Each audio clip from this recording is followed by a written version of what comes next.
Salute. It's your band, Game of Key Escape. Sorry about that. There was no music. And I said, you know what? Let me do that right, man. I can't start my show with half-ass. Nah. All right, let me start that again. I apologize for that. Hold on.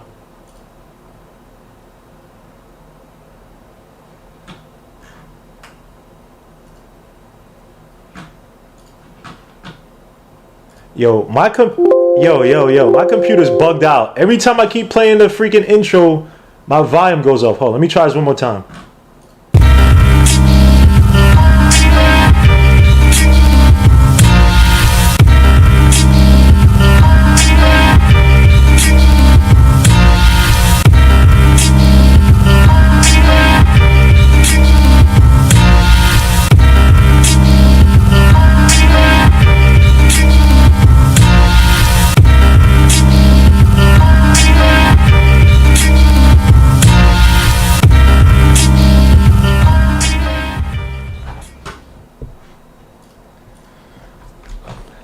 All right, that was a lot better, man. Why does my computer do this to me? Why is it so bugged out? Whenever I want to do live and stuff, it's always bugged out. But guys, I appreciate you guys being here. Salute to everybody as we come into the chat.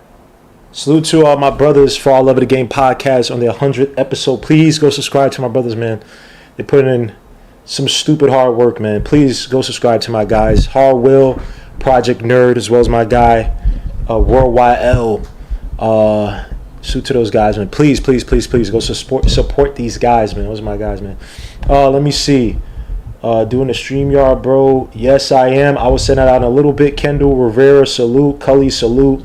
King Ribby, RM, salute. Salute to everybody, man. I appreciate you guys, and salute to my guy Eddie Spears that I saw yesterday on the train, in the subway.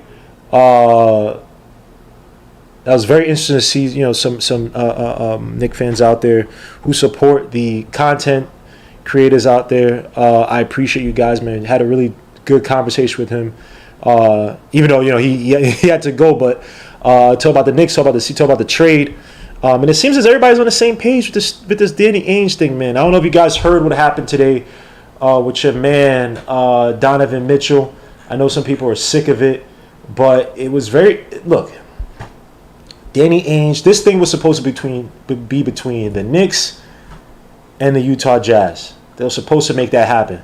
Now, I'm going to play the interview, the part of the interview real quick. It's only like a minute that where you see a man, Donovan Mitchell, talking about how he's supposed to be in New York, but he's going to keep quiet. And that means that, look, there were probably some promises made, or some, let me say promises, maybe assurances, maybe some direction saying, hey, look, we're trying to make this work with the Knicks. But also, it's Danny Ainge. He's a dirty hustler. He don't care about no players. To him, it's all about assets. It's about leverage, about him winning. Ain't about I'm going to look out for the players. I'm going to do right by the organization. I'm going to try to build goodwill. Look what he did with IT. A guy who just lost his sister, a guy who had the hip injury, the hip issues. And granted, look, they were not making the players without IT IT had a stupid year that year. But if you're looking out for a player's best interest and you know that, okay, on a hip injury, you talking about structural bone or that stuff, sit this one out. You did good. Let's see, even if we may not be the ones to give you the contract, the max contract that he was looking for, maybe some other team does it. And yeah, there are other teams who do wrong by their players. I'm not saying Danny Ainge is the only GM, but Danny Ainge he doesn't give a damn about the players, man. So for the players out there, man, this is why, and I'm not a LeBron James fan. I'm not one of these LeBron James acolytes like that. But one thing I appreciate what LeBron James did was shine a greater light on player power, agency, the ability to determine your own destiny, because these teams do not, and not even just, but having the wherewithal, because the leverage was always there per se, right? You could move. This is not the 1970s. Right, where free agency was, you could move to whichever team you want, but they poo upon you saying, "Oh, you're a traitor," blah blah blah. They'll use you up. They don't care if your sister passed away. They don't care if your hips are messed up. They don't care if you angling for a max contract. They will trade you. They will use you, grind you out to the core, till you're done, finito. So it is what it is. But let me play this sound clip real quick. By the way, the Mets are just eating one right now. Holy crap! Thank God the Giants beat the Braves 4-1. But you got to be freaking kidding me, Mets. Y'all want this or not? Do y'all want this? Y'all want to get to the playoffs? Y'all want this? I understand we can still make the wild card, but I need that NL East title, bro. Stop. Lose to the.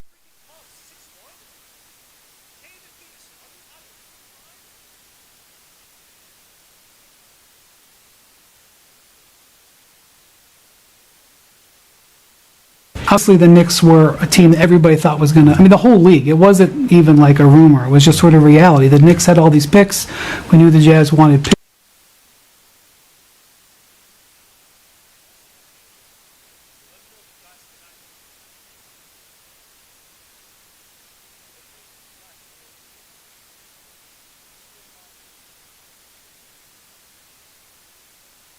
Obviously, the Knicks were a team that everybody thought was going to, I mean, the whole league. It wasn't even like a rumor. It was just sort of reality. The Knicks had all these picks.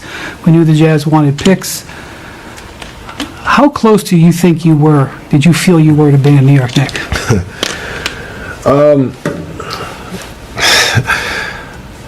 Very close. I won't say more than that, but I know a little bit more than most, but definitely very close. And, you know, it didn't happen, and, you know, God has a plan for everything. And like I said, when I found out I was traded here, I was, you know, I was very excited, you know, with the group we have, with the talent we have. We're young. We've got a lot of talent here and a lot of things we can do and build upon. But, you know, I was truly excited when I got traded here, but it was close. It was close to happening. You mentioned you haven't had a chance to live back near home in Connecticut since you were in Ninth grade. Ninth grade, because you went to boarding school and then Louisville, then the NBA. Nobody would blame you.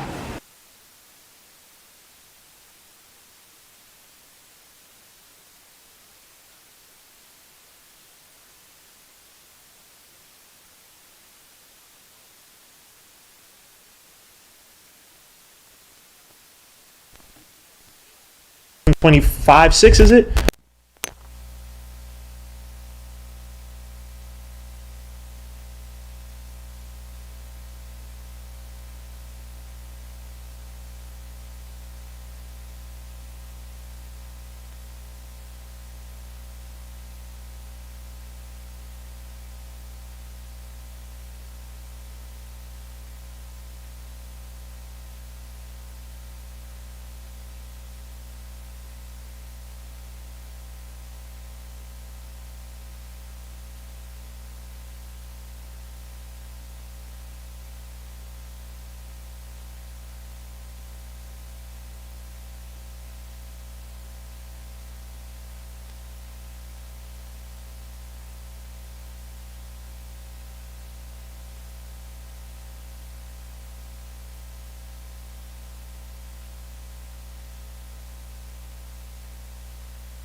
Yo.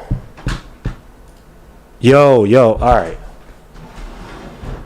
Son, this whole thing just felt like this.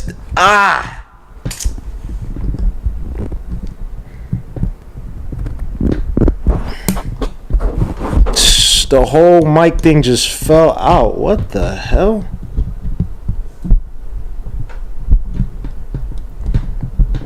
All right, that should be good. There you go. Yo, son.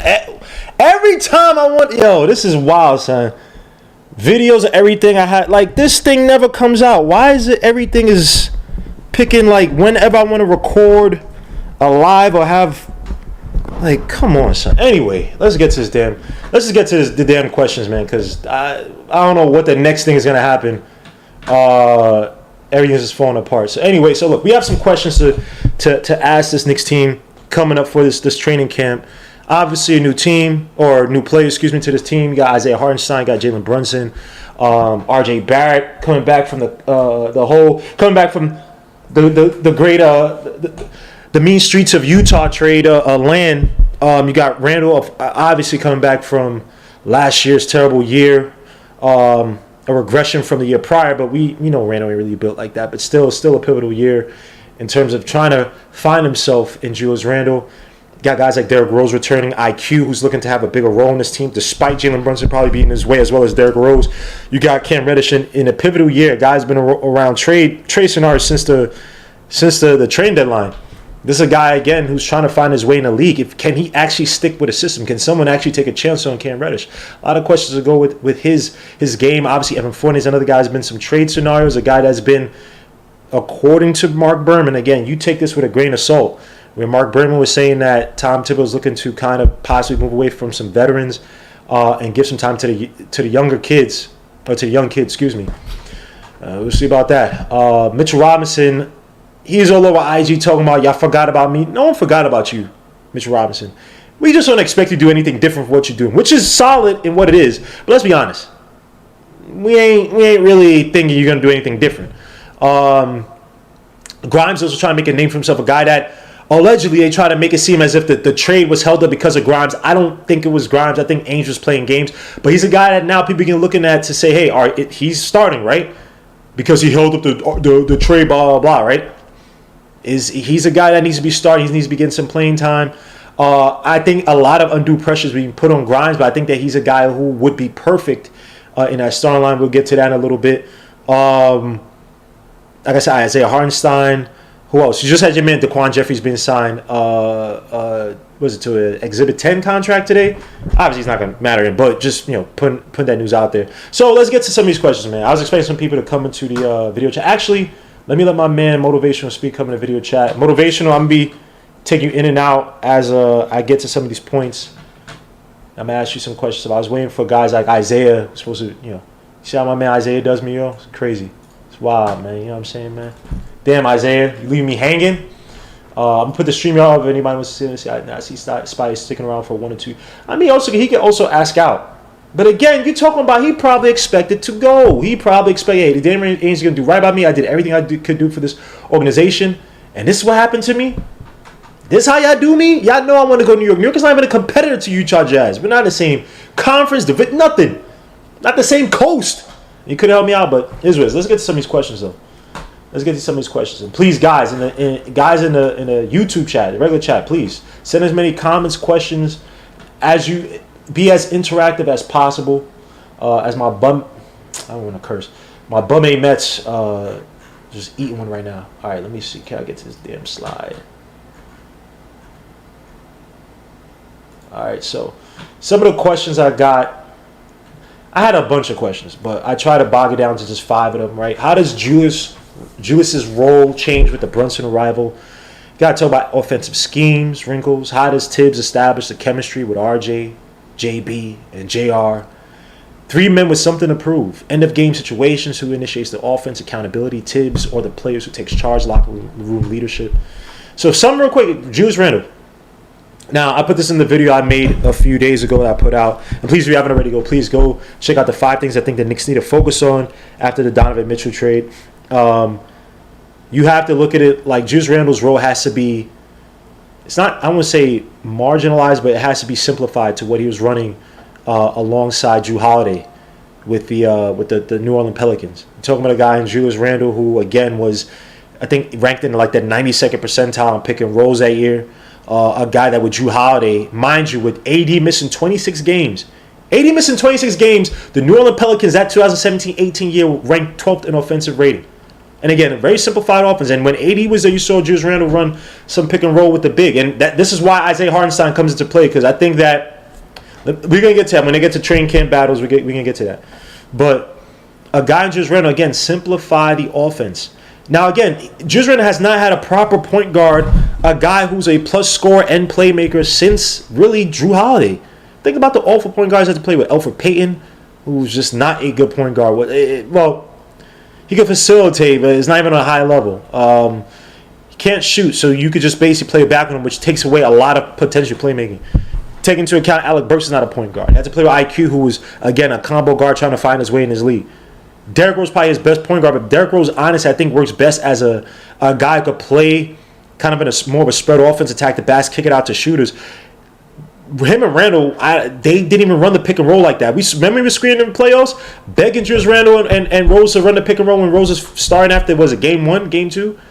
And you could count on your hand the number of pick and rolls they ran. So for Julius Randle this year, it's all about simplifying the offense, getting back to the basics. And we're going to talk about the offensive schemes real quick, because there are a lot of similarities between what Jalen Brunson ran in college and what Tom Thibodeau's trying to run. But you got to simplify the offense for Randle. You got to make it so that you have 3 guys who are all, there's a fit between 3 guys who need who are learning to play with the ball in their hands, learn to play off of it, are trying to find their way. There's no longer going to be a Julius Randle-centric off. It just can't be. RJ Barrett's trying to find his way as a read and react type of a playmaker guard. But he's another guy, again, who's trying to find his way in terms of shooting off the dribble, right? He even mentioned that everything we talked about, just RJ Barrett improving his game, we talked about, or everything he talked about in that night out with RJ Barrett, which kind of sounds corny. And by the way, they did that just, to appease RJ Barrett because they tried to trade him. But all things he talked about, he said shooting off the dribble, mid-range shooting, right? Finishing at the basket. RJ Barrett has to take a step up. This is going to be his third, what the hell is that? This is going to be his 4th year in the league. And he's got the contract. There are going to be high expectations on RJ Barrett for him to become a more competent playmaker, competent scorer off the dribble, right? He has to create, even though he's not a gravity player, he has to generate some type of gravity. So now I have to the offense, the defense has to respect him, right? And you talk about JB too, right? JB again, JB is smart enough that he can, and we're going to talk about the offensive system and why I think it's going to help Julius Randle. But to have that type of point guard, smart, heady point guard who can read the defenses, who can actually attack and create gravity himself, should do a ish load of favors for a guy like Julius Randle. There's really no excuse for Julius Randle to go back to the ice with Julius Randle forcing the ball. He even said himself on I guess he was telling to Rory and Morrow, talking about he feels good this year, blah, blah. But again, some guys just feel better playing with talent around them that can command an offense, right? And unfortunately, Julius Randle, it has to come down to this. But a guy like Jalen Brunson should definitely do wonders for a guy like Randle. Get back to what him and Drew Holiday did. Run that pick and roll. Get deep in the post. Use your physicality. Again, obviously, you're going to play spread. You're going to be on the outside as well, too. But no more of the slow down, triple threat, garbage nonsense we see for the past 3 seasons. You are not Jokic. You are not Jokic. I don't know who told you, Randle, you're not Jokic. But hopefully, Jalen Brunson definitely simplifies the offense for a guy like Julius Randle. Let me say, user Sue, he says number 5 is really all that matters. Everything else will figure itself out. PH Scissor salute. Of course, the Mets get into a freaking bum at. Get into a double play with 2 guys out. Julius J. Randle Ewing, he said he followed the coach's instruction. Randle's still our best player. He didn't follow the coach's instructions all the time. There were times that Randle was out there. We tried to run triangle.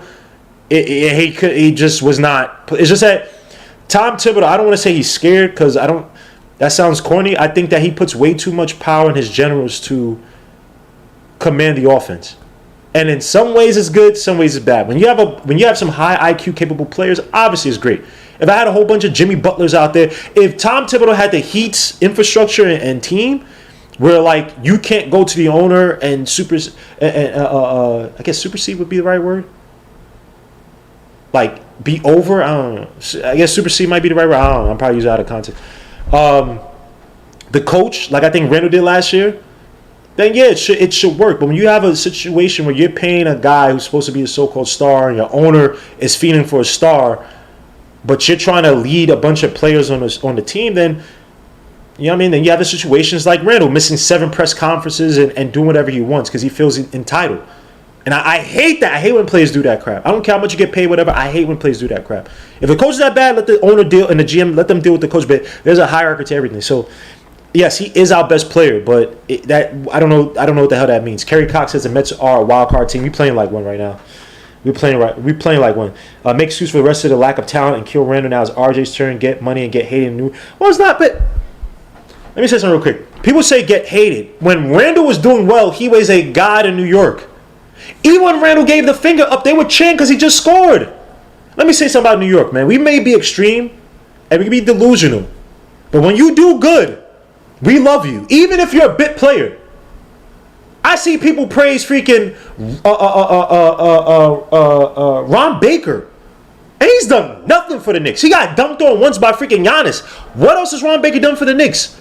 Get a black eye from another player. Oh, he's tough about, and he got paid by the Knicks. We get $10 million for 2 years. He did nothing really for the Knicks. Just a hard-nosed player. When you go out there and you bum it up and then you act like that on the court. Now, look, everybody knew Randle was going to regress from that year before, but it's all about your attitude and how you are on the court. He was not a leader where you see other guys galvanize towards the arches and everybody else away from him, bro. Like, people tell me, like, no one's making nah, bro. Like, Randle was just not it, man. Like, come on, dog. Suit to Sharice Duncan in the building. I guess she retracted a message. Suit to East Blue Drew. I'm going to give Randle another shot. Our starting five have some chemistry by the summer. CAA Mafia Salute says we have 3 shooting guards in the young core, RJ Grimes and IQ, who are committing to make a star or we're pulling them out of position.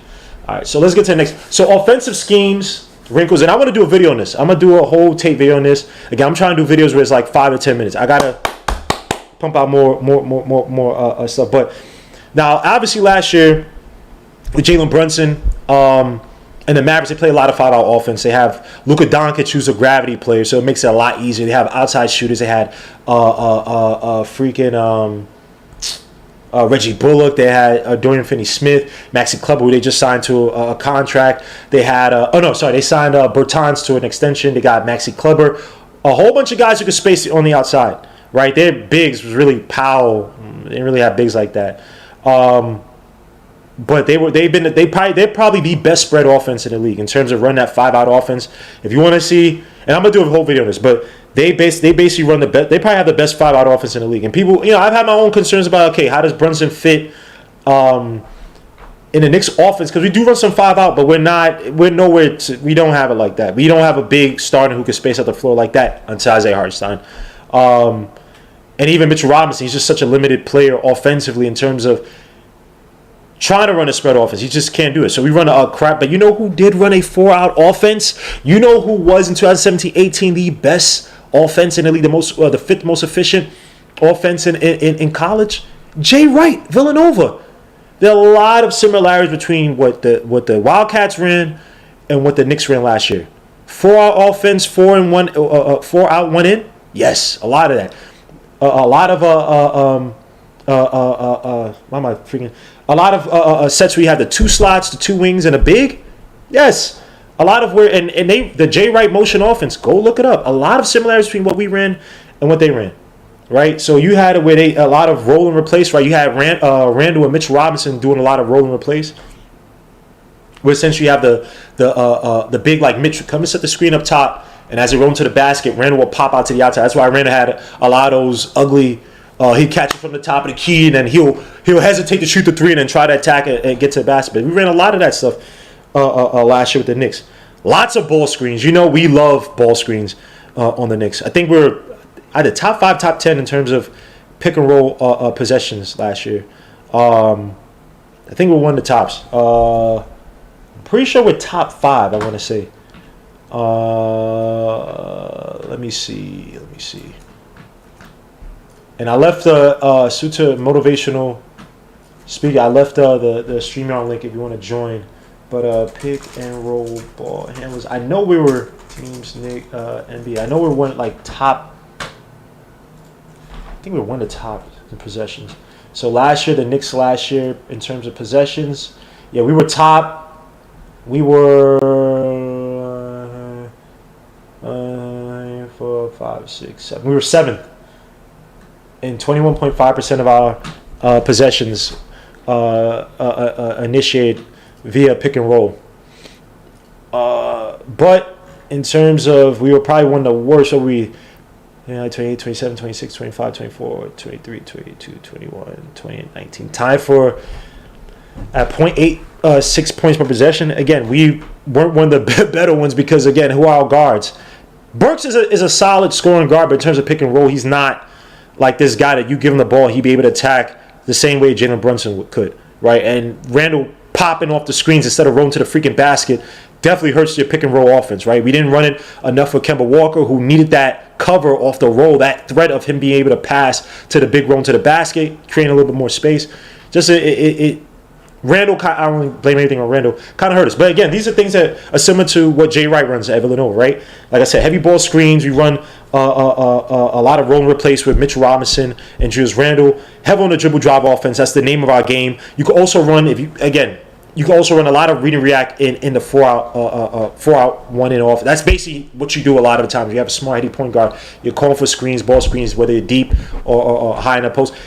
I can't wait to do this video. It's a lot of similarities between what Jay Wright and what Knicks did. And also another thing too, even though we're probably not as successful as say Villanova was, but a lot of split action, right? Regarding why is every time I talk in here now I'm having gas, man?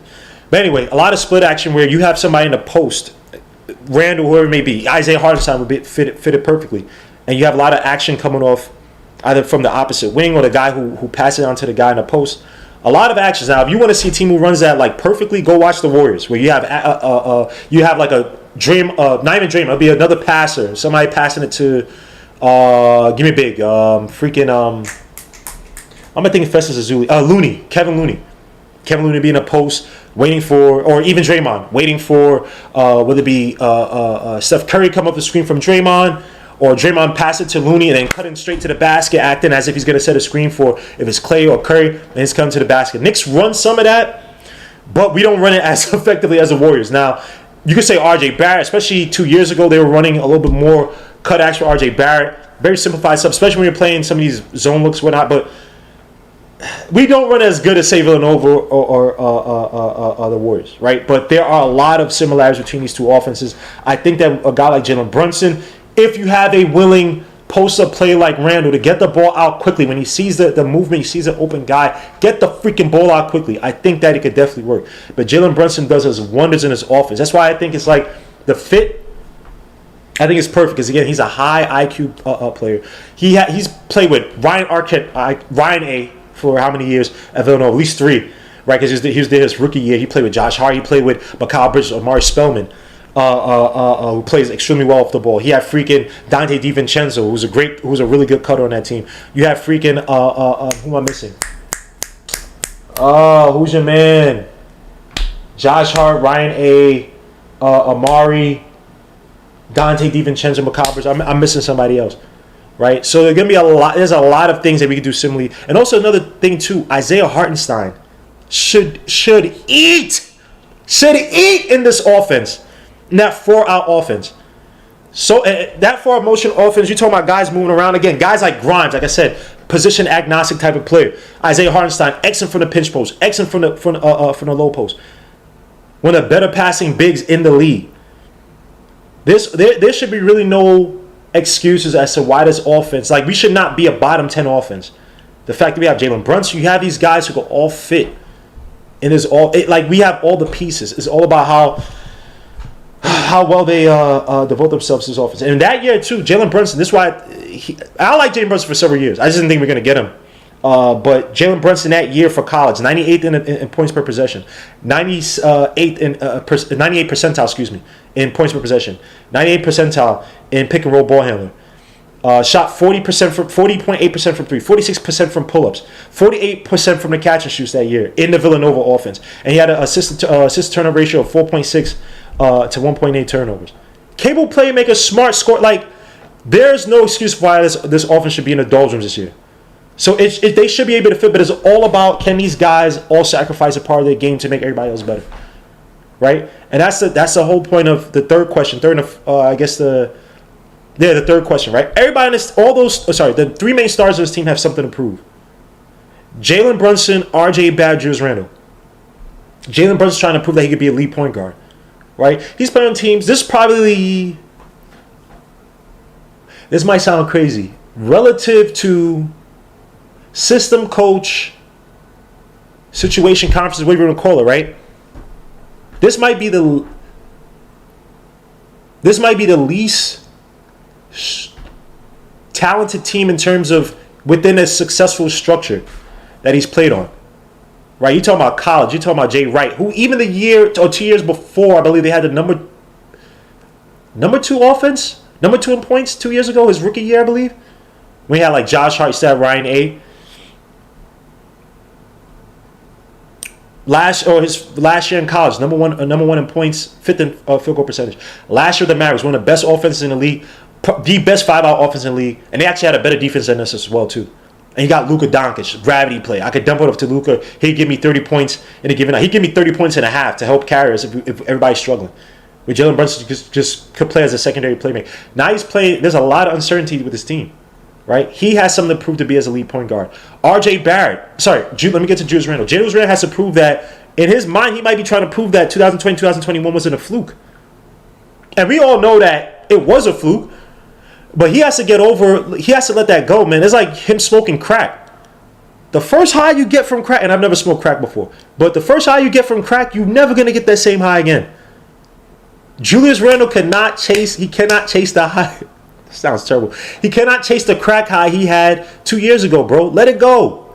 Let's get into rehab. Let's reform your life, man. Let's get back to you getting back to the basics, like I said, with New Orleans Pelicans. And you're still going to be able to spend your game a little bit out of that. But you have to be a little bit more efficient. Your decision making has to be a lot better. Your defense, I mean, why would we even talk about that? Right?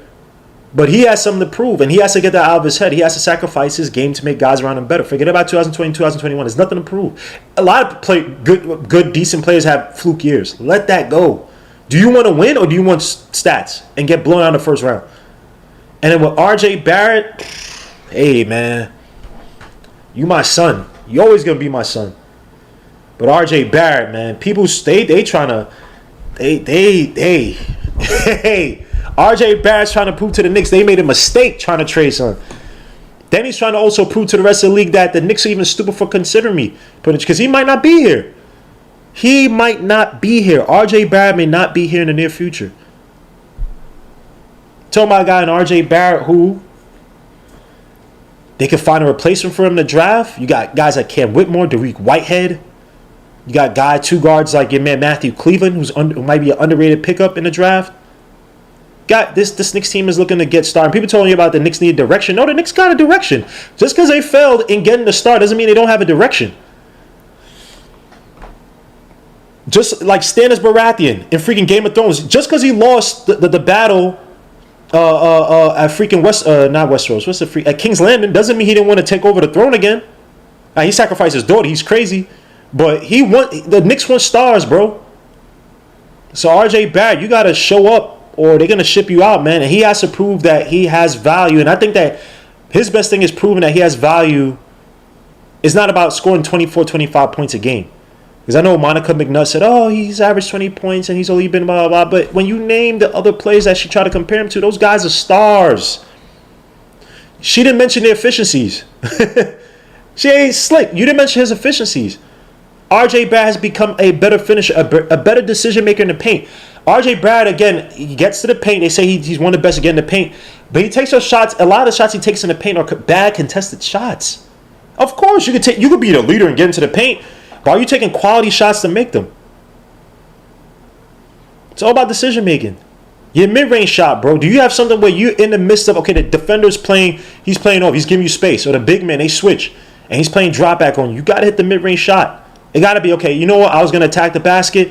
No, screw it. I'm going to stop and pop right here. Just give me a little bit of space with the elbow. I came off the screen. Right? Go but watch the Clippers game last year at the Garden. I think it was the last Clippers. They only played two, but the Clippers game they played at the Garden. Yeah, Zubac. Like I said, night and day between the Clippers game where RJ played against Zubac and the Pacers game where they play. I think it was maybe the third Pacers game at home or something like that. Night and day how he attacked the big man. So RJ Barrett, again, he's trying to prove that he's worth that, and maybe to the league that I'm better. Like, okay, the Knicks don't want me, I'm gonna make them pay. How do you fit all three people's aspirations on this team? All three starters on this team. How do you make it work? It's gonna be very interesting. And then, of course, accountability, man. Tibbs are the players. Who takes charge? That locker room cannot descend like it did last year, bro. It can't. I don't care. I know Theo Pinson and all that stuff. That's cute. Whatever. When you're winning, there's always a guy who doesn't get any burn. He's doing all the dances and make the team didn't fall apart because Theo Pinson wasn't there. We could look at structural things. The team fell apart, one, because Derrick Rose was in that bench lineup, right? So you put a lot more pressure on the starters, right? Put a lot more pressure on the starters. And the young guys did too, but Tom Thibodeau would take out the young guys versus if Derrick Rose in there, he'd probably leave Derrick Rose in there. And a guy like Randle will understand. Yeah, I mean, it's just way too many things. People talk about Randle was jealous of RJ and whatnot. Maybe he was. Or jealous of the young kids. Maybe he was. But you need generals on the court to get these guys in line. Can Jalen Brunson do that? Maybe, but maybe he has that type of air and aura around him to put a guy like Randle in his place. Maybe he doesn't. I don't know. Maybe you look at him as an outsider. We have no idea. Many times you see guys being brought on as leaders to teams and it doesn't work out. RJ Barrett, you got the contract now. Are you going to step up to the plate and control things? Are you going to bark in Randall's face? Sometimes all you need to do is a nice sock in the mouth. Pause. A nice punch, a nice fight to get things back in line, bro. And Randle, too. Can you control your emotions? Like Hinton would say, do you have the emotional intelligence to pick up, you know what, this is not the time to get a tech and leave my guy stranded. It's not a time to act like a buffoon and throw everybody's attitude out of whack. Now we instead of it being a 3-point deficit, now we have a 10-point deficit late in the fourth quarter. Because I'm acting like an idiot. I'm trying to take shots and wait. I'm trying to get shots to take shots to get back into the game. Can't do that, man. Tom Thibodeau too. You can't. The easiest way to lose a locker room, Tom Thibodeau, is that if you have a set of morals and virtues that you live by for a set of players, your youngins. You got to do that for everybody, bro. Unless you have super duper hooper duper stars, you can't do that. I'm reading the great book, Blood in the Garden. Salute to, I'm forgetting the freaking author. Great book, Blood in the Garden. I'm not even done. If I had more time, I probably would have been done by now. It's a good book. Please go get it. Blood in the Garden. It's a great book. And the way they had it back then, you had generals, you had your Ewings, you had your Oakleys. Starks was a hothead, but sometimes he get put in his place by a guy like Ewing, right? And obviously, Pat Riley was a psycho. He was a control freak. But we don't have that structure. We don't have that star. It's up to 3 guys to get together. And granted, I've seen Randle and JB playing together. I'm not saying that RJ would. I'm not putting that out there in the air. It would have been nice to see those guys, all 3 of them play together. Obviously, people said, Randle and Obi have some issues, but Randle and Obi have been playing together at those practice runs this summer. So that's a great thing to see. And also, too, my boy Brandon, who is a Lakers fan. Don't ask me why, but he said that he saw Randle and Jalen Brunson at what was it, Catch in New York City. Who stopped Randle after the Jazz game? Come on, Randle has to go. Salute to L. Paul, by the way. Salute. Thank you for that comment. So yeah, it got 3 guys trying to make it work. Let's get to the next point. I'm not gonna try to be here too long because I want to do that video. Got a lot of stuff to work on, Knicks wise. Let me see what I got next. Yeah, on-court chemistry fit. Wait, what the shiza? Okay, we ready to talk about this. All right, we talk about this. Not bad. So my next question too, man. We got 3 guys. We got the 3 wings on this team, man. I did a whole video. On this. Whole long A video. Of course, y'all know I can't do short videos. I wish I could. A whole long A video talking about the 3. Damn, why is it? What are these damn alerts? Did a video on the 3 wings on this team. Fournier, Cam Reddish, Quentin Grimes. And of course, as I'm saying this, the trades come out with the whole trade proposals come out. And I was like, crap. Now I can't do this anymore because freaking they were saying, basically Grimes, it seems as if he's going to start. Cam Reddish seems to be expendable, which I think is unfortunate. Evan Fournier. But who do you guys think should start? Who do you guys think should come off the bench? Who do you guys think should be traded? Now, my options would be Fournier's traded. Your man Grimes is starting while Cam is being developed. And I got my reasons for this. Just to start off with Grimes, as you see on the screen right there, you got 3 guys who are trying to find the chemistry and feel in this team. And RJ, Jalen Brunson, Randle. And meanwhile, Grimes, when you think about a guy who is a low usage, high value player, and that's not to say he's not going to expand his game. I know people think he's going to be his point guard, whatever. I got it. But you're talking about just his base value. What he could do well is shoot. What he could do well is move off the ball, right? When we talk about that far offense, it's him who could, even though he has to finish better at the basket, you could use him in so many ways, man, where it's not a heavy on-ball type of player. And, of course, his defense, from 1 to 3. I've even seen him guard small fours last year. He's the perfect complement to those guys. You talk about Jalen Brunson, like I said, in that 4-hour offense, a lot of dribble drive kickouts. Grimes should be eating. RJ Barrett, read and react, dribble drive kickouts. Grimes should be eating. Randle, post action, like post ups. Grimes should be eating off the kickouts or the split actions, like I said. And we should be running a lot more of that. We should be next year. The Knicks should be having a competent motion offense. Like I said, we tried some of that motion. We tried motion strong this year. We actually did a good amount of motion strong last year to varying degrees of success, right? Whether it be sometimes we had bad screens, sometimes we had guys who just couldn't hit the shots. 48, right? But Grimes is so system agnostic. No, that's not. I don't like.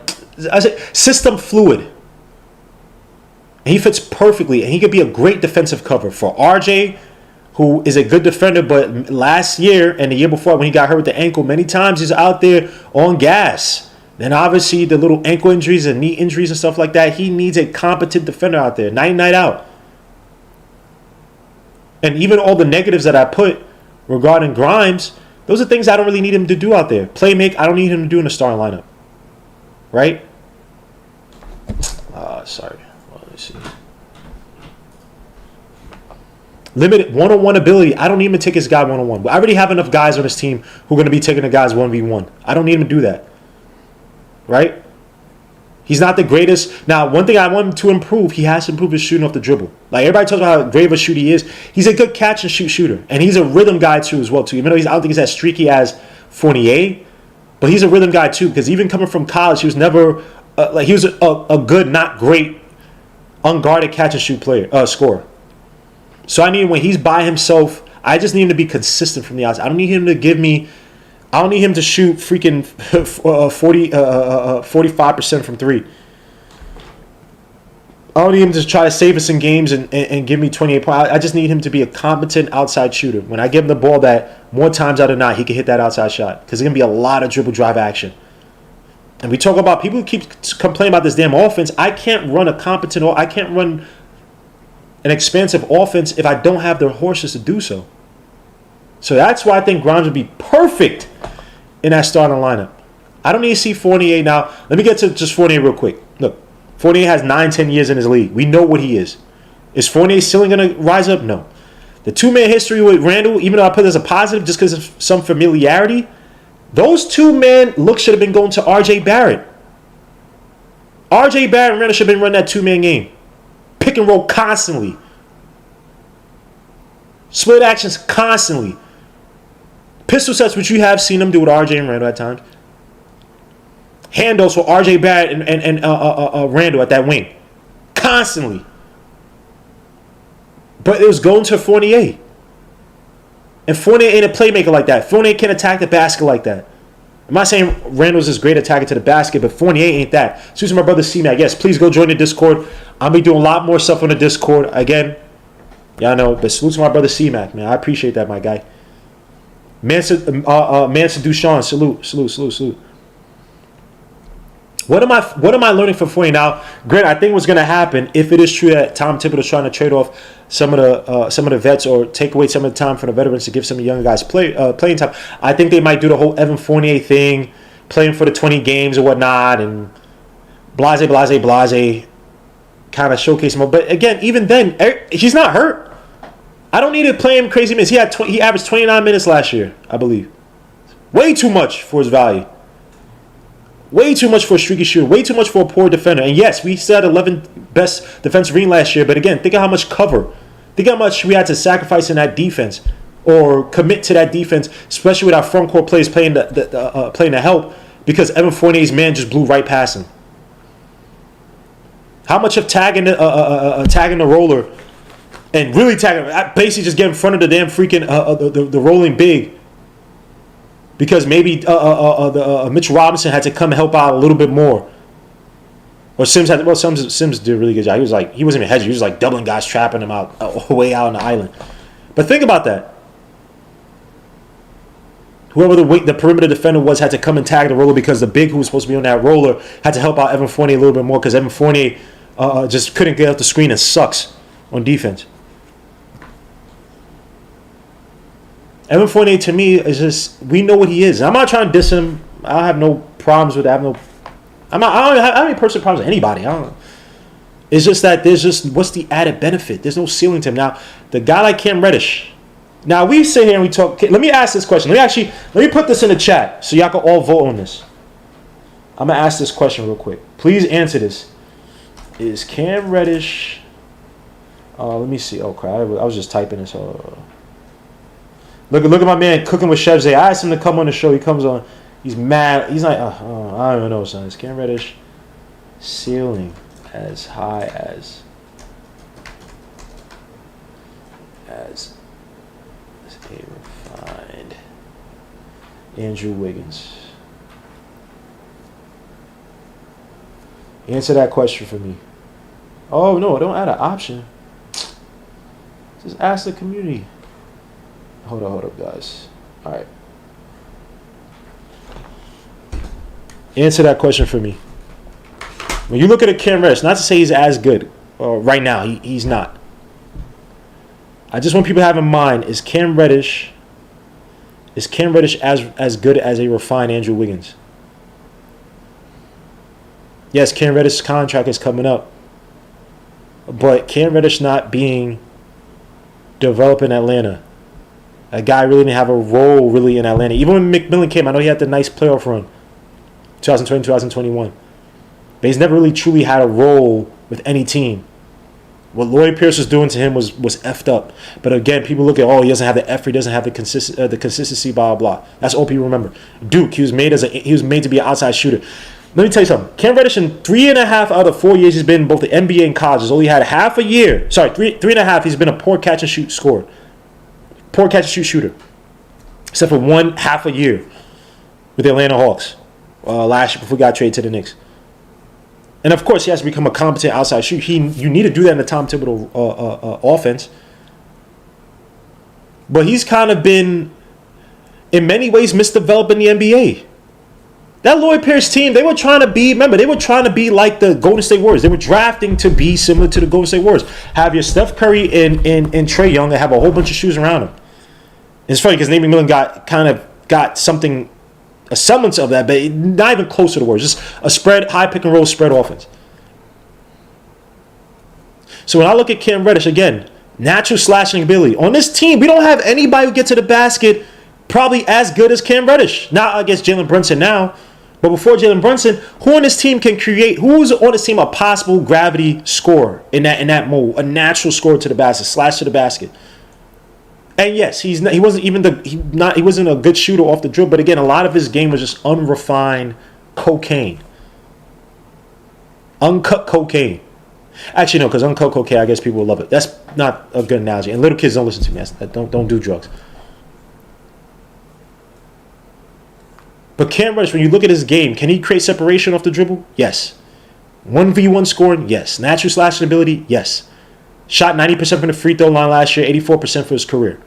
So it's not as if the shot is broken. Maybe it's a touch here and there. That's why I said in the video, it'd be nice to have some specialists or some coaches come in, some former player coaches come in and teach some of these guys, help them refine their shooting. Off the dribble, catch and shoots. I know Tom Thibodeau uses the corner three to kind of get those guys acclimated. It's up to you really as a player to improve yourself individually, but it'd be nice to have that added plus multiplier on his team from the coaching standpoint. But you look at Cam Reddish again, microwave score. He'd come in, he could light it up. Now I know he didn't do it for the Knicks. But again, he was coming off a trade from the Hawks. High defensive potential. Last year, people complained about, the effort, blah, blah. Tell me one game Cam Reddish didn't show out defensively. At least show the effort defensively for the Knicks. That may have been, okay, now he's buying maybe somebody's philosophy and the bug in his ear from another coach who's not bum-ass Lloyd Pierce is finally clicking in his ear. Coach K has not been a high-level coach for several years now. I know he's retired now, but you argue Coach K has been Maybe he couldn't get to Cam Reddish. And people will say this, but you have yet to hear about this guy being a recluse out there, like my son James Bouknight, effing up out there. You haven't heard anything off the court, so what is it? And you also look at his contract. The highest I think a guy like Cam Reddish's contract will go is going to be something like Jordan Clarkson, 52, 53, I think, for 4 years. At best this year. But we talking about Andrew Wiggins, who's making, $33 million off his contract? He's probably going to make $40 million off his next contract. And I like, Andrew Wiggins is good. The refined Andrew Wiggins. Definitely now he's a legit, I'm going to say 3-and-D, but he's a defensive, he's a wing who defend and score. Slash to the basket. Do everything you want from your wing. But I'm paying that $40 million. I'm just saying. And the Warriors might do a trade because the Warriors don't want to trade, have both Jordan Poole and Andrew Wiggins, because they could possibly be paying $400 million in luxury tax this year. They don't want to do that. Obviously, salary cap plus tax penalties. They might do it. They might because they have the replacement Kuminga. But I'm just saying, if I could develop a Cam Reddish, again, like I put the question in the chat, is the ceiling of Cam Reddish, is it as good as a refined Wiggins? Now hold up, Isaiah. I'm gonna put the link one more time. Where is my chat? Here it is. Let me just pin this to the pin message. So to me, like I said, I think this bench lineup should be we should have a very solid bench lineup. Now, I think Derrick Rose, obviously, like I've been saying, I think he's going to be traded, as he should. But you can have guys like Isaiah Hartenstein, excellent passer, pinch post, low post. He should be feeding Cam Reddish. The same way you see Obi Toppin and IQ have that synergy. Obi Toppin running off the baseline, backdoor cuts, getting quick into the post. Now, I don't think Cam is going to be playing the post like that. But Cam should have a lot of opportunities from a guy like Isaiah Hartenstein. Isaiah Hartenstein might be the most underrated pickup. The Knicks find some success if we get to the playoffs, he should be one of the most underrated pickups for the Knicks. I think Isaiah Hartenstein is excellent for the Knicks. Let me see. Cam lives up to his talent. Cam will be a max player. Cam upside is higher than RJ's. Are we running that basketball fantasy league back? If so, I wonder. We'll see, man. Because it's tough to do the fantasy league. I don't got a team like that. D Rose has to stay. D Rose, I think, is going to get traded. But you have IQ.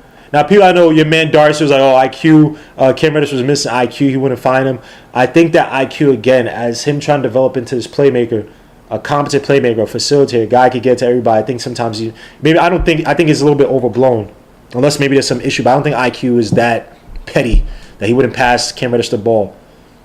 But I think that once Cam Reddish kind of gets, they kind of utilize him a little bit more in the offense. If they do, I think you should see a way better Cam Reddish. But out of those three, man, I need Cam Reddish to get at least 20, 25 minutes a night. Just developing what we see. This evaluation year, we're going to be a 40 to 45 win team, I think, at best. Unless some guys have some excellent years. RJ Barrett has a ridiculous year. Randle has a ridiculous year. And we keep a top 10 defense. But again, I got to see what I got in Cam Reddish. Maybe I cross him off the list. Maybe I go into next year's draft. I don't need to draft another wing. Maybe I could go for Khalil Ware and develop my big. Get my high upside, offensively gifted wing, Khalil Ware. Maybe Derek Lively is a guy. Maybe Baba Miller is my project, my big man project that I can invest in versus going after a wing. So, let me see. You said Cam upside is more like Jason Tatum than Wiggins. Fair enough, but the reason I made the comparison is because Tatum Wiggins his contract is coming up, and there've been some links to him in the Knicks, right? Did I have my training camp battles? Oh man, I don't even have that up. I should have that. Okay, yeah, training camp battles. There are some training camp battles to consider. Some of them I think are more of a formality of like the guy's gonna get playing time until he's traded, right? You see a guy like I think IQ versus Derrick Rose. I think that IQ might be stepping up to be that bench guard that Derrick Rose was a few years ago for us in terms of initiating the offense, dribble drive penetration. You got to work on that left because your man IQ has had no left last year. You see IQ getting stronger, which I said he has to get stronger in this league. Can't be driving into players trying to deke for the foul and you don't get it, but you can't. Got to be strong. Look at your man Tyrese Maxey. Sound, strong, stout. Getting to the basket, I don't say at will, but slash to the basket. Damn, Tyrese Maxey's so nice. But you know what I'm saying? Andre Johnson, stop all this draft talk. All these players are drafted. I'm going to always talk about draft talk, and I got a video coming out about the draft. Yo, this is some BS, man. My Mets are... Oh, this is painful. Anyway, where was I? So I think IQ, when you look at it, I think, like I said, is a formality. Trade up Derrick Rose, even if it's for protected first or a late first if you can. You still got to play Derrick Rose, though, to show that he's healthy. You're talking about a 33, 34-year-old Derrick Rose, whose game, as talented as scales he is still predicated off of explosiveness, speed. You know what I'm saying? So you have to play him to show other teams that he's healthy. But I think IQ should wait for his time to come, and I think that he should be guaranteed to be that bench guard. Play like he's a starter. Put some pressure. Give us a good problem to have where obviously we have Jalen Brunson, but you're making it tough for us. It's like, this guy's looking like a starter. And again, like I said, IQ's stats after that Brooklyn Nets game, that February Brooklyn Nets game. I always talk about the stats with IQ after that game. Let me see. I'll find it right now. I think that game was February 16th.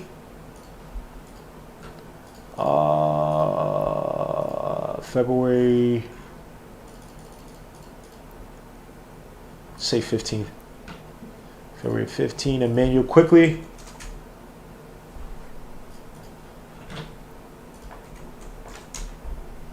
And by the way, after this video ends, please leave a comment after the video, man.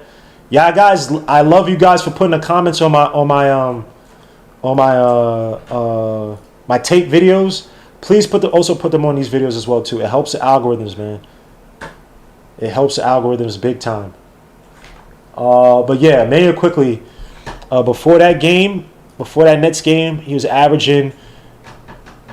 The F is this? My friend, what is this? Yo, son, why is it so stupid? All right, hold up. IQ.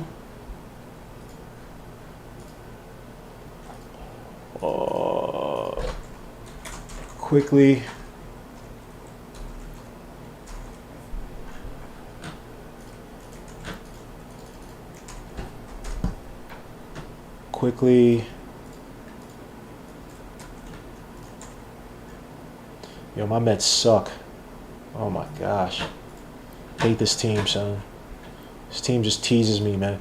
Anyway, so man, quickly before that game, that Brooklyn Nets game, he was averaging 9.2 points a game, off of 36% shooting from the field. Remember, he was taking those awful threes, just jacking up shots. Remember, Tom Thibodeau was taking him in and out of the lineup because of that dumb inch. By the way, he was averaging 21.3 minutes a game, 32.2% from the outside. He still shot well from the free throw line, 3 assists. But after that Brooklyn Nets game, again, your man averaged 16 points. Averaged 16 points a game. Averaged about 5 more minutes, 27.2 minutes a game, 39.3% from 3, 44.6% from the field, 4.8 assists a game, 5.3 rebounds. Your man IQ took a step. Before that, he was averaging 2.2. Yo, telling you, man, like I said, time and time again, your man IQ is taking a step up. And I think that he's on his way. He's going to be elite, whatever. I don't know about all that. But he has to wait for his time. The thing about IQ, sometimes he gets antsy. You saw him last year. Early games, he just get antsy, just jack up shots. Because he tried to find his. That's not the name of the game, bro. There'll be games you average maybe, or you score maybe 6 points. But you have, what, 16 potential, maybe not 16, maybe 10, 11, 12 potential assists. Passing the ball, facilitating, find the open guy. They have to have those type of games to control the offense, control the pace, make those smart decisions, make the hockey assist. So again, for him, I think it's just bidding his time and just waiting until your man Derrick Rose is traded. Another training camp battle. I think it's gonna be important to see Isaiah Hartenstein versus Mitchell Robinson. Now look, everybody's saying, "Oh, he's not gonna start and blah blah." I understand that. Mitchell Robinson is most likely gonna start, right? But Mitchell Robinson better pray he doesn't get an injury. Your man Mitchell Robinson better pray he don't get an injury. And I love using this slide. I've used this slide time and time again. Your man Isaiah Hartenstein, he waits for no man. He's a respecter of no man in his 20 his 20 minutes or so, right? Granted, it's not, it's people want to use this per. I hate using per 36. But your man, freaking Isaiah Hartenstein again is one of the best playmaking bigs in the league, bro. Like I said, he's Tom Thibodeau's Joakim Noah. And then when we talk about the offensive system, the 4-hour offense, he does everything you want from your big in a 4-hour offense, outside of maybe being a high-level post-up big. But again, in the 4-hour offense, it's all about boom and bang. One of the tenets of it is to throw it in the post quickly and get that score. It's not about trying to be fancy. Get to the post quickly and get the score, or you attack the basket, try to shoot early in the shot clock, or you initiate the offense. Go. I'm not making this up. If you think I'm lying, go read up on the Jay Wright offense. That's what they do in the 4-hour offense. Passing from the pinch, like I said, split action. There's a reason why the Clippers were one of the best cutting teams in the league. And obviously, they didn't have Paul George. They didn't have Kawhi Leonard they didn't have Paul George for a lot of the season. Kawhi Leonard was out. There's a reason why the Clippers were one of the best cutting teams in the league, and it's because of Isaiah Hartenstein. Like I said, stats are stupid.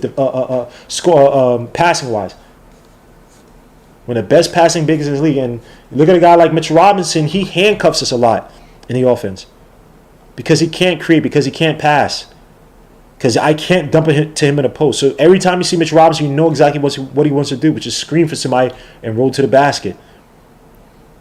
Isaiah Hartenstein represents a lot of what Joakim Noah did for those Bulls teams. A little bit of what Cat did with the Timberwolves. And Tom Thibodeau likes his smart front courts. People like to say Tom Thibodeau's offense is stagnant. Blah, blah, blah. Again, who do you have out there who's able to set screen?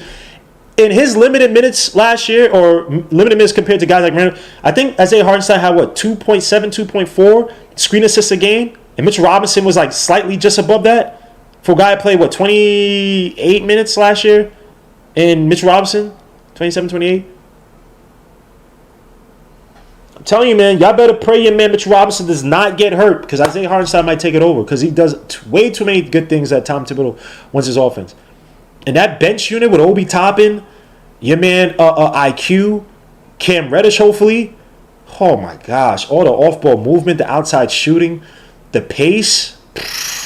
Oh, my guy. Isaiah Hartenstein. Mitchell Robinson better watch his back. Look, Mitchell Robinson does some things well, right? Defending the rim, does that very well. If he's not playing a big center who could back him down. Offensive rebounding is one of the best offensive rebounds in the league. Contested defensive rebounding does very well as well. I give him his propers. But think about this, right? You almost have to discount some of these things, right? His defensive rebounding. What is it that Tom Thibodeau loves to do in his team?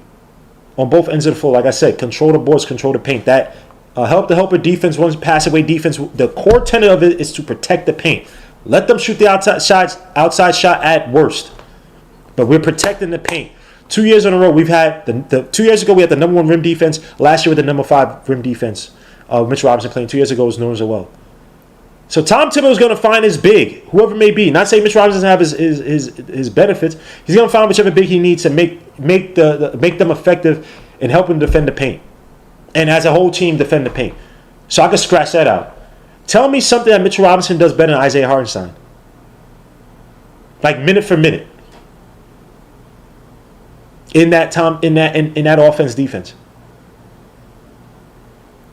And this is why Mitchell Robinson might be on borrowed time. I know he signed a contract, 15, 60, whatever, for 15 per 60 for 4 years. That don't mean nothing.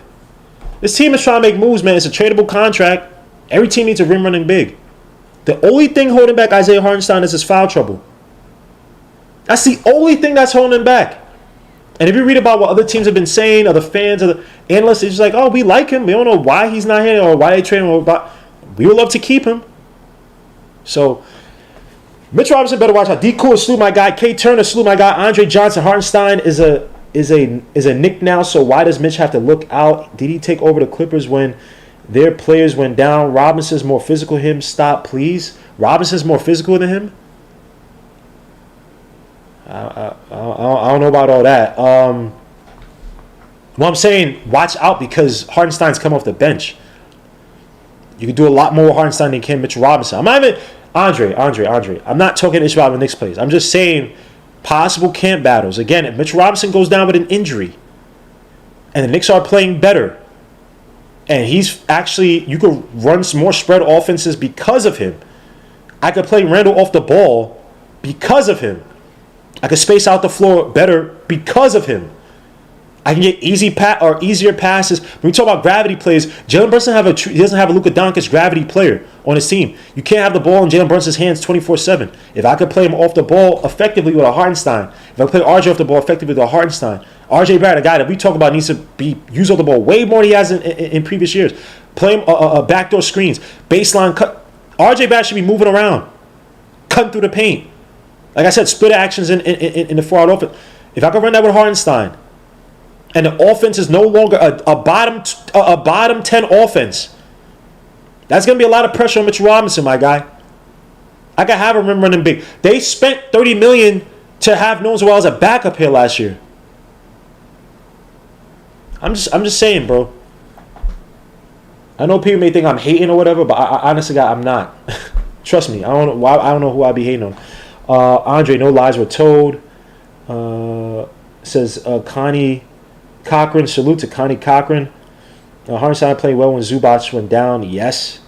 Let me see. And I think they wanted to keep Hartenstein the Clippers, if I remember.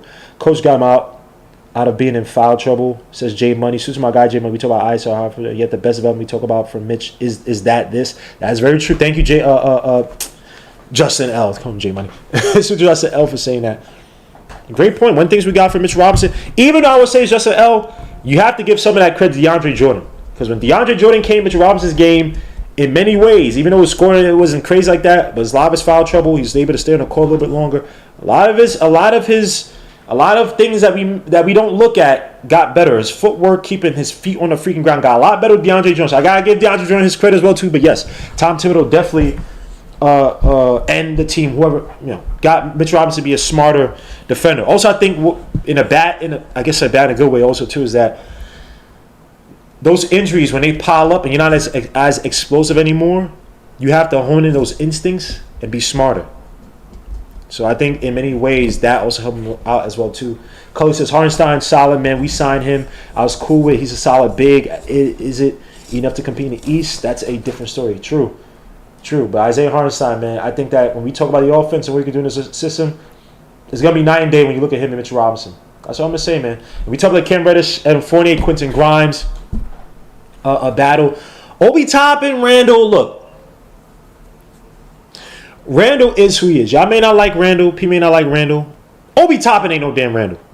Now, I think one thing that the Knicks need to start doing a little bit more is that when Obi Toppin is giving the other team fits on defense or fits on offense, those backdoor screens, backdoor cuts, baseline cuts, the guy's pace that he provides you, right?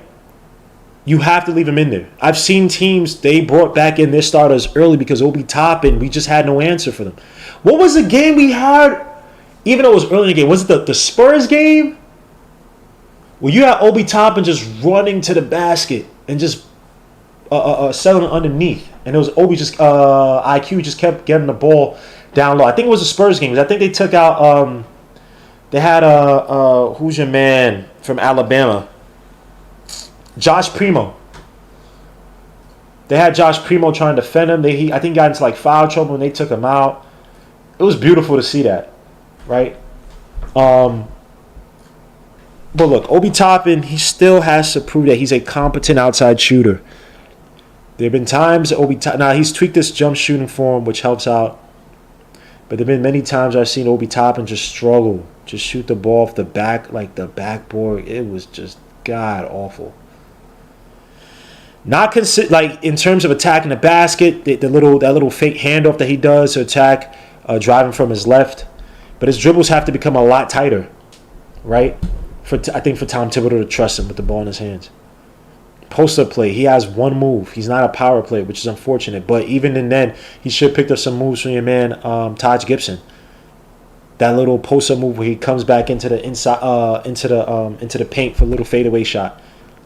I should at least see 3 wrinkles. I should see 3 post-up moves by Obi Toppin. He has that one, the baseline, spin move shoulder move. We has in the post, spins baseline towards the baseline, and then buries tries to dig his shoulder into the chest to push off and then go up. But he needs to have a fadeaway shot as well too. He needs to have one where he's turning inside. And we talk about everybody else getting strong in this team too. Obi Toppin needs to get stronger. He's explosive. He's not strong. It's a big difference. He's explosive, especially with space on him. He ain't. You know what I'm saying? He's not. He can't. He don't got that ability to push people off their square. Randle has that. And let's be honest, if Randle could either try to meet back what he had 2 years ago, in terms of 2020, 2021, or he go back to what he was with the Pelicans. And both those Randles would be better than Obi Toppin. So I don't think Obi Toppin is beating him out. Now, what he can do and what should happen is that he should be getting more playing time when he warrants it. And I talked about this in the other video. Developing your kids properly, right? And that's, I guess, the 5th point. Because I don't have any more camp battles. Developing your kids properly. You can't run the early group with the kids and instill in them, hard work. Come into a second practice to work. You can't be doing that. And then you don't play them when they warrant the playing time. These guys are no longer kids. They're 3 years. Some of these guys 3 years, 4 years. Like Tom too, you have to work extremely hard to F this up and not progressively develop the kids. What am I going to do? Go out there and play 28, 30 minutes a night? To do what? Only veterans should be getting a lot of playing time, or like where's okay, he should. It's Derrick Rose to try to make sure to say, yo guys, NBA, he's healthy. Let's do a trade. Other than that, obviously Randle, stuff like that, whatever. Obviously you better develop these freaking kids, bro, in a progressive manner. If they're doing well, if Kim is out there playing good defense like he did last year, at that position we need badly in terms of defense. We need defense because you saw what Reggie Bullock did for Randle last year. Like I said, what Bullock did for Randle last year is basically like how a mama bird eats her food for the youngins and then mashes it up and then gives it to the youngins. Disgusting, but that's how birds do. That's what Bullock did for Randle. That's why Randle's so-called paint defense was good 2 years ago. Suffered last year when he had Evan Fournier. He had RJ, but having RJ and Bullock is a lot different from having RJ and Fournier. Develop the freaking kids progressively. IQ. I don't want to see another game with the Nets where we lost in a 28-point game, 28-point comeback by the Nets, where he took out your man IQ. Go back to that game. IQ had 16 points that whole game, and he was the only guy scoring. Everybody else was in a funk, and he took him out to bring back in like Grimes, who was having like something like that. Grimes or Burks, I can't remember. Then just to bring him back in late in the 4th quarter. It's the dumbest. You can't do stuff like that, man. I understand trying to get your rotation back and get guys who are cold or whatever. No. You lose locker rooms doing that. Now, granted, I know it's the kids, whatever, but you lose locker rooms if Randle's having a bad game. If it ain't working for him, okay, it may not be his night. Leave the youngsters in. It's okay. And feed the youngsters. Still remember the Raptors game. We were down by 9 late. That was a game freaking Kemba Walker, all those guys gave up a whole bunch of turnovers to your man, Trent Jr. RJ comes back in. Down by 9. He hits the 3. We're down by 6. Randle comes back in. They just force feed the offense back to Randle, and it falls apart. You can't, bro. And our best offensive our best looks at nuance or complex offensive schemes are probably going to come from the bench. Think about it. You got Isaiah Hartenstein. You got Isaiah Hartenstein who could pass extremely well. You have IQ who could score off the ball, who can move around. You got Obi Toppin move off the ball. You got Cam Reddish who could attack the basket as a slot. Like, come on, son. Like, Tom Thibodeau, you have to work hard to F this up with the kids. And again, we have to find out what these kids are, because some of these kids may not even be here. Think about this. You have to pay some of these guys in the next few years. You might as well see what you have in them, so you make the decision now. Okay, do I have to go into this draft and okay, IQ in the next 2 years, we know we're going to trade them off. So maybe we draft such and such player. We draft this guard. We draft a Turquavion or something like that and have him develop for the next 2 years while we're trying to trade off IQ now because we know we're not going to re-sign him. I'm just saying. I'm not saying it's going to happen. Just saying. You need to start building out. You need to start seeing the blueprint to your future a little bit more clearer. So that means you develop these kids to see, okay, what's the ceiling? Where's my floor? Where's my ceiling to see with some of these guys? How far can these guys go? I know we love these kids. I know it. I get it. But we love all the kids. I like freaking Frank Ntilikina. I ain't like Kevin Knox, but Frank Ntilikina, I like Frank Ntilikina. Mostly because of his defense. I thought the playmaker with KP was legit. But we all have that bias with these kids, man. And we just got to see what they are. I don't care. Yes, we're going to try to win, but put it like this. You're trying to win. Why are you taking out some of these guys when they're giving defenses issues? Like, you can't just say it's all about winning, Tom Thibodeau. And I know people might say I'm a Tom Thibodeau. It's not that I'm a Tom Thibodeau lover. I just think that we're hamstrung more by the talent than we are by the coach itself. But Tom Thibodeau got wise up a little bit, man. He's been doing some dumb A-ish, bro. Especially with our young players. Let me see. With big respect, shoot to L. Paul. Please tell me what 9 Knicks play and how many minutes, and you realize players have to go. I'm gonna definitely do a video on that because I was looking at it last week, right? You had Burks playing 23, 25 minutes. You had Fournier playing 29 minutes. You had Kemba playing 24 minutes per. RJ and Randle played above 35, if I remember. Rose, when he was played 23 or 4. IQ played 21. Obi played 18. So I'm going to definitely do something on that. But obviously with guys out, Burks is out. Derrick Rose should only have a first half showcase. Fournier, like I said, should be going to the bench. Who else am I missing?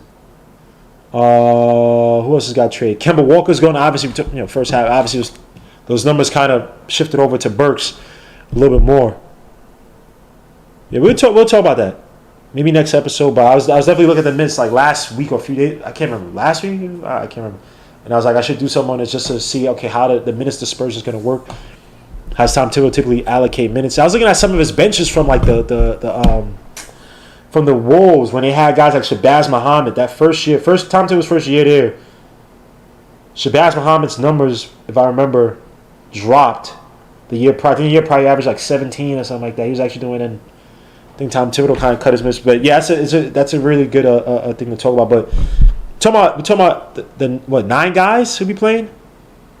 So you got Jalen Brunson, R.J. Barrett, Grimes, Randle, Mitch. You got Hartenstein. You got IQ, Rose, Obi Toppin, Cam Reddish. Then minutes somewhere for Sims, minutes somewhere for blah blah. Obviously, it's a 10-man rotation. But Derrick Rose, again, like I said, is going to be traded, so that kind of shrinks down, right? So we'll definitely see. But that's about it. These are just questions to ask. I had some research and stuff like that, but I don't want to. And I had some film to show. I don't want to do. I'm gonna put the offensive similarities in a video. Like God, please let me just make an 8-minute video, 5 to 8 minute video. I'm trying my best. That video I just put out, that's 38 minutes. That was supposed to be 15 minutes. I don't know how it turned to 38 freaking minutes, so I apologize for that. Again, guys, I appreciate you guys being here. Please leave comments after the videos. Please, it helps out the algorithms. I appreciate each and one of you guys, man. Cully, Andre Johnson, Adele Chapman, Kevin Bergen. Said Tibbs is too predictable. Sherwin Emslu, L. Paul. Aquarius, Leviathan Prophecy. Yeah, we faced the Pistons 5 times this year. Pistons, I'm telling you, man, Cade and Ivy. I'm a big believer in Cade, man. I love his game, bro. I'm in love with Cade's game, bro. Like, it is. That's it.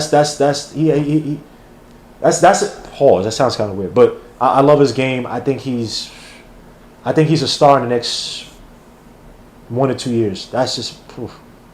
I love his game. Let me see. Hartenstein, a superstar. Where did he come from? The Knicks fan imagination. I never call him a superstar. Maybe not talking to me, but I never call him a superstar. I'm glad he's on our team. See my brother Justin L, a.k.a. J Money in the building. Kiana Bryan. Salute to all you guys, man. I appreciate it. Heartbreaking Over, salute. Kerry Cox, salute. I appreciate you guys. D Rose is needed. Locker room and guidance. Well, I think that might be a little bit overblown because you start to see some cracks in the saw some cracks in the locker room 2 years ago, especially in that Hawks series in the playoffs. So as much as we like him in that regard, I don't. He's a leader by example, which is great. But one thing about Derrick Rose, when you're no longer the superstar, right? Your voice does kind of wane, where you may need to be a little more vocal. And I'm not saying he's not a lot. I'm just saying from what I see. I could be 1,000% wrong. So please, I'm just saying from what I see, it just seems he's more of a we all grown men type of dude. He's not a guy that gets you rah rah rah. He's just not that type. He's we all grown men. We all know our role. We should all be mature. In theory, he's correct. In many ways, we weren't. We just weren't that type. So yeah, I know what you're trying to say, but suit to Mike Johnson, Wu-Tang. This guy be on Twitter trolling me heavy, man. But suit to my guy, Mike Johnson, man. Salute. But yeah, guys, please leave me a like. Leave a comment. Yo, guys, leave a comment.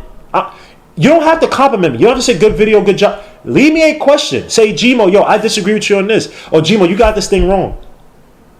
Do all that. I don't care. Whatever your questions are, just leave that at the end of the video. It helps out the algorithms. I appreciate you guys. Peace, salute, God bless. Andre Johnson. Andre Johnson, he wants to fight me now. All right, Andre, I got you, bro. He wants to fight me, bro. But I will see you guys later. Stay tuned. I got 2 videos I'm working on. Draft video. I'm trying to do quick videos, and then next week definitely have another weekly. But until then, guys, peace, salute, God bless. And on that note, rock.